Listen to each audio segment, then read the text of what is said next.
Staff আলুর দম আর তার সাথে বানিয়ে নিলাম জিরা রাইস। এই ছিল বৃহস্পতিবারের নিরামিষ লাঞ্চের মেনু। আশা করি আজকের এই সিম্পল লাঞ্চ থালির আইডিয়াটা আপনাদের ভালো লাগবে। চলুন আমার সঙ্গে থাকুন আর পুরো ভিডিওটা দেখতে থাকুন। এখানে আমি নিয়ে নিয়েছি সয়াবিন আর আলুটা খোসা ছাড়িয়ে নিয়েছি, জলের মধ্যে ভিজিয়ে রেখেছি। আলুটাকে সেদ্ধ করে নেব আর বাসমতি চালটাকে ভালো করে ধুয়ে আমি কিছুক্ষণ ভিজিয়ে রেখেছি।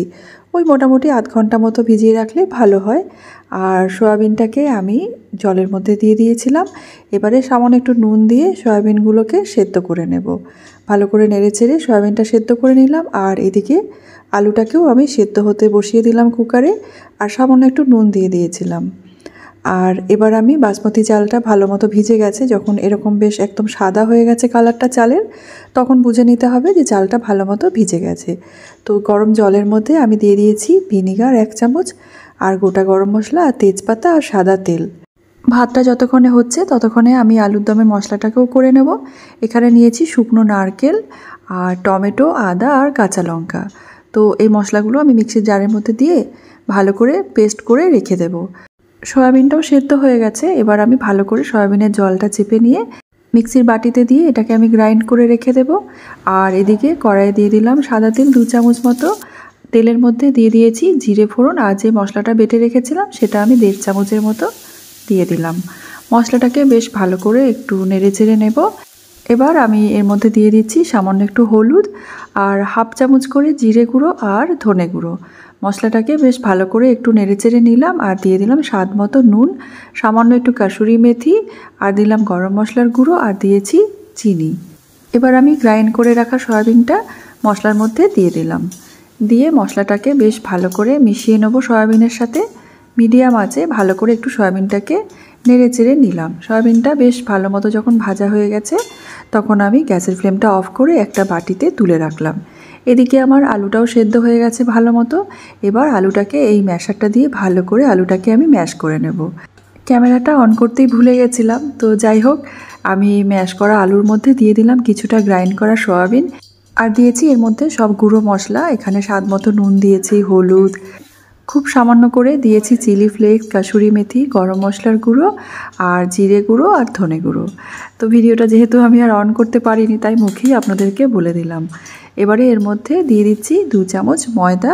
আপনারা চাইলে কর্নফ্লাওয়ার বা অ্যারারুট যে কোনো কিছু দিতে পারেন। এটা দিয়েছি বাইন্ডিংয়ের জন্য। তারপরে ভালো করে হাত দিয়ে এটাকে মেখে নিলাম।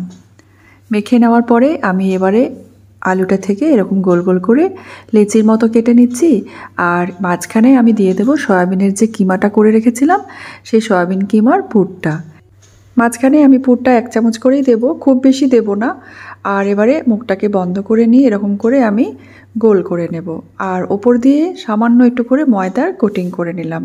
তাতে করে তেলের মধ্যে যখন ফ্রাই করব এগুলো ভেঙে যাবে না। এক এক করে সমস্ত আলুর যে বলটা করে রেখেছি সেটাকে আমি ভেজে নেব। এই স্টাফ আলুর দমটা খেতে কিন্তু ভীষণ ভালো লাগে। এর টেস্টটাও কিন্তু একদম আলাদা হয়। আর এর আগে আমি স্টাফ আলুর দমের রেসিপি আপনাদের সাথে শেয়ার করেছিলাম। সেখানে আমি সয়াবিনের পরিবর্তে মাঝখানে যে পুরটা সেটা আমি পনির দিয়ে করেছিলাম। তো আপনারা সকলেই ওই রেসিপিটা আমার খুব পছন্দ করেছিলেন। তো সেই কারণে ভাবলাম আজকে একটু অন্যরকম করে করি। আলুটা ভাজা হয়ে গেছে, আমি তুলে রেখে দিয়েছি। এবারে তেলের মধ্যে দিয়ে দিচ্ছি গোটা গরম মশলা, জিরে আর তেজপাতা ফোড়ন। ফোড়নটাকে একটু নেড়েচেড়ে নেব আর তারপরে আমি এর মধ্যে দিয়ে দেব বেটে রাখা মশলাটা। এখানে আমি আদা, কাঁচা লঙ্কা আর নারকেল আর টমেটো সব একসাথে পেস্ট করে নিয়েছিলাম, সেই পেস্টটা দিয়ে দিলাম। মিডিয়াম আছে মশলাটাকে বেশ ভালো করে একটু নেড়েচেড়ে নেব যতক্ষণ না মশলা থেকে কাঁচা গন্ধটা চলে যায়। এবার এক এক করে সব গুঁড়ো মশলাগুলো আমি দিয়ে দিলাম। 1 চামচ করে জিরে গুঁড়ো, ধনে গুঁড়ো আর দিলাম কাশ্মীরি লঙ্কার গুঁড়ো আর সামান্য একটু হলুদ। মশলাটার উপরে একটু জল দিয়ে মশলাটাকে বেশ ভালো করে কষিয়ে নিলাম। আর এখানে আমি দিয়ে দিলাম স্বাদ মতো নুন আর দিয়ে দিয়েছি সামান্য একটু চিনি।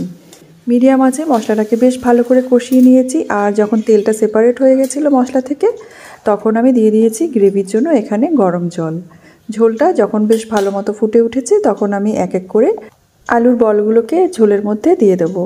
ঝোলটা মোটামুটি এতটাই রাখতে হবে, না হলে কিন্তু পুরো যে গ্রেভিটা থাকে সেটা আলুর ভেতরে চলে যাবে। সেই কারণে ঠিক এতটাই যখন গ্রেভিটা থাকবে সেই পর্যায়ে আমি আলুগুলো দিয়ে দিয়েছি। নামাবার আগে একটু ঘি, গরম মশলা আর ধনেপাতা কুচি দিয়ে মোটামুটি 5-7 মিনিটের জন্য রেস্টে রেখে দিয়েছিলাম। সার্ভ করে নিলাম আমার আজকের রেসিপি স্টাফ আলুর দম। এরপর আমি জিরা রাইসটাও বানিয়ে নেব। তো কড়াইয়ের মধ্যে দিয়ে দিলাম 2 চামচ ঘি। আমি ঘি দিয়েই করছি, আপনারা চাইলে এখানে সাদা তেল দিয়েও রান্নাটা করতে পারেন। গোটা গরম মশলা, জিরে আর তেজপাতা দিয়ে দিলাম। ফোড়নটাকে বেশ ভালো করে নেড়েচেড়ে নিয়ে ভাতটা আমি দিয়ে দিলাম। বাসমতি চালটা মোটামুটি 70 থেকে 80% কুক করেছিলাম আর ভালো করে মাঠটা ঝরিয়ে ফ্যানের হাওয়াতে পুরো ভাতটাকে ঠান্ডা করে শুকিয়ে নিয়েছিলাম। তারপরে দিয়ে দিলাম স্বাদ মতো নুন আর চিনি। ব্যাস ভালো করে নেড়েচেড়ে নিয়ে ঢেকে রাখলাম। তৈরি করে ফেললাম আজকের দুপুরের লাঞ্চ স্টাফ আলুর দম আর তার সাথে জিরা রাইস। এবারে লাঞ্চটাকে সার্ভ করে নিচ্ছি। এই জিরা রাইসটা কিন্তু একদম ঝরঝরে হয়, একটার সাথে একটা ভাত লেগেও যায় না, কারণ আমি এটাতে দিয়েছিলাম ভিনিগার। আর একটু ভিনিগার দিয়ে ভাতটা রান্না করলে কিন্তু একদম ভাতগুলো ঝরঝরে হয়। আর তারপরে ভাতটা একেবারে ঠান্ডা করে নিতে হয় ফ্যানের হাওয়াতে। পুরো ভাতটা ঠান্ডা হওয়ার পরে যদি কড়াইতে নাড়াচাড়া করা হয় তখন কিন্তু ভাতগুলো একটাও ভেঙে যাবে না। তো বন্ধুরা, আজকের এই নিরামিষ লাঞ্চ থালির আইডিয়াটা আপনাদের কাছে কেমন লেগেছে আপনারা কিন্তু আমাকে একটা কমেন্ট করে জানাবেন। আমি প্রতিদিনের মতোই আপনাদের কমেন্টের অপেক্ষায় রইলাম।